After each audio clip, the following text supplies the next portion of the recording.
This afternoon, we're going to show you how to curl your hair with a curling iron, how it looks different when you also curl your hair with curling wands, because they're really hot and trendy right now. You can see that it has a nice soft S pattern and it looks totally different than if you curl it with a curling iron.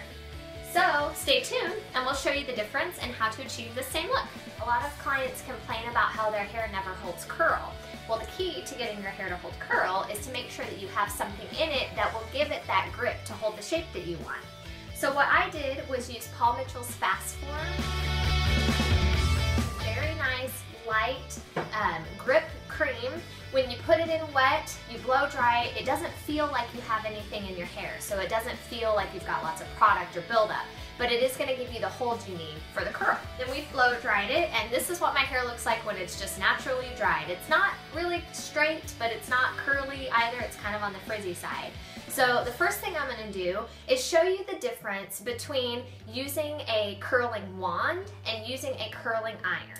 Anytime you use an iron, the trick is to take kind of a small section of hair, usually no bigger than about 1 inch by 1 inch, and you want to open your clip and put the hair in right at the mid shaft, so right in the middle.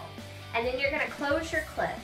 Holding the tip, pull it through and curl a little bit. Flip your hair over the end. Then hold that hair, open your clip, move the curling iron back up the shaft of the hair, and repeat by twisting. Sometimes you have to loosen the clip a little bit, twisting and pulling the hair through.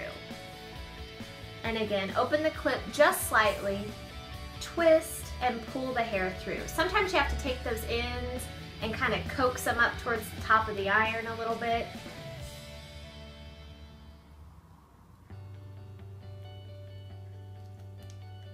And then roll back up as you get closer to the end of the shaft. And this will ensure a nice even curl all the way to the top. And then take your clip and just tap on it, and that will lightly loosen your curl. What most people do at home is they take their iron, they put it in at the very bottom, and then they curl it all the way up. And what happens is you get too much hair at the top, not enough at the bottom, and when you let go, you have a lazy, uneven curl. So by starting in the mid shaft and working your way down, you get a much more bouncy curl. So when you begin doing a whole head's worth of curls, what you want to do is just start with the bottom section. So I always part everything off right at the top of my ears and work with this very bottom section first. Clip it all up out of the way. And then, since my hair is so long, and this works for people with shorter hair too, I like to split it in half down the middle and pull it over my shoulders. Makes it easier to work with, so you're not trying to reach behind your back. Then take this section, and this is a really important step. You'll want to use a thermal protectant. We like to use Paul Mitchell's Hot Off the Press. It's very, very light, but it gives you the heat protection that you need on your hairs. Again, putting the wand at the mid shaft, twisting it around. If you feel that your hair is migrating towards the tip of the wand, just kind of loosen and push it back up towards the top and continue to rotate. Hold it for a few seconds. If you start to see it steam, you've got your temperature setting too high, you definitely don't want that. And then we'll take another section. Again, at the mid shaft, twisting around, migrates a little much, loosen it up, kind of push it back up towards, push it back up towards the top and continue to twist. So now that I've completed the bottom, I'm going to take a second section. And this one, I'm going to part off about 1.5 to 2 inches above my ears, all the way around. And then we'll work that section.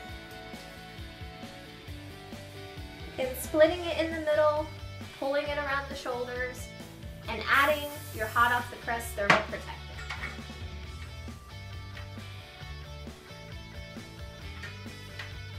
Taking smaller sections will give you a tighter spiral. Taking larger sections will give you more of an S wave. You can see right there, comparing these two, more of an S wave versus a smaller section that has more of a spiral curl. Now we're down to the very last section on the top. So we'll finish that like we have all the others. You can tell it makes a totally different shape of curl than a curling iron or a flat iron. So the last thing I'm gonna do is use a little bit of hairspray. I like to use Palmolive Stay Strong. It's got really, really good grip without making me feel too crunchy. So just a light dusting. You wanna remember that your hairspray is a finisher. Never use hairspray as the means to hold your curl. It is simply a finishing product. You always want to use your fast form first in wet hair, then blow dry in order to get the grip you need. So now that we've done this, I'm just going to lightly shake it out just a little bit, run my fingers through it. Not too much because you don't want to make it frizzy, but you do want to kind of break up those curls. And there is your finished product with a cone-shaped curling wand. And I'll be able to wear it again tomorrow with just a few small quick touch-ups. Hope you enjoyed it!